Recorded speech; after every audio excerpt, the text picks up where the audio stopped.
What is up, my friends? It's Ray back here, and today we got ourselves a brand new Apple Watch Series 4 right over here to unbox. So without further ado, let's get right to the studio.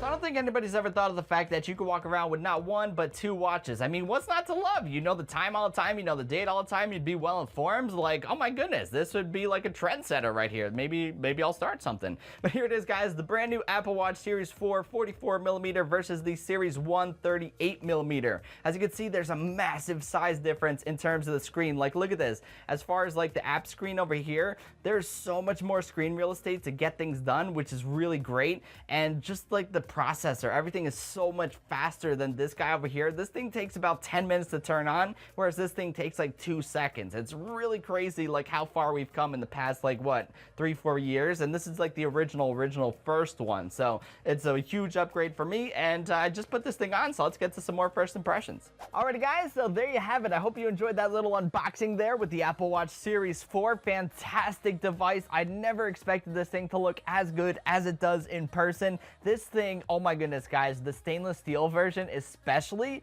you can feel like the weight difference, especially in comparison to like the aluminum model that I'm used to over here, the 38mm. This thing has a very nice weight to it, and it feels like, you know, feels like a really premium, expensive device. I mean, it is quite expensive as it is. It just feels the part, you know, but it really is a fantastic device, and I really am looking forward to seeing all the things that this thing has to offer. The display is very sharp. I'm excited by like the snappiness of it, like streaming music on it. You can do all of this just very independently on this Apple Watch, and I think that's fantastic. You know, it's getting to be a very independent device of the iPhone. You don't really need an iPhone, especially since this thing has LTE built right in. So there you have it, guys. I hope you enjoyed this video. If you liked it, you know the drill. Be sure to give it a thumbs up, and also be sure to leave a comment down below letting me know what you think of the Apple Watch. Have you ever tried an Apple Watch before? Do you have a smartwatch? Do you have any interest in them? I would love to know your thoughts down in the comments box down below. Alrighty guys, that's about it. Also make sure you hit that subscribe button for new videos coming your way every Thursday, Sunday, sometimes more. You know it's going down over here on the channel. So many exciting things coming your way, especially with 50K. You never know. So until the next video, I'll catch you guys later. Peace.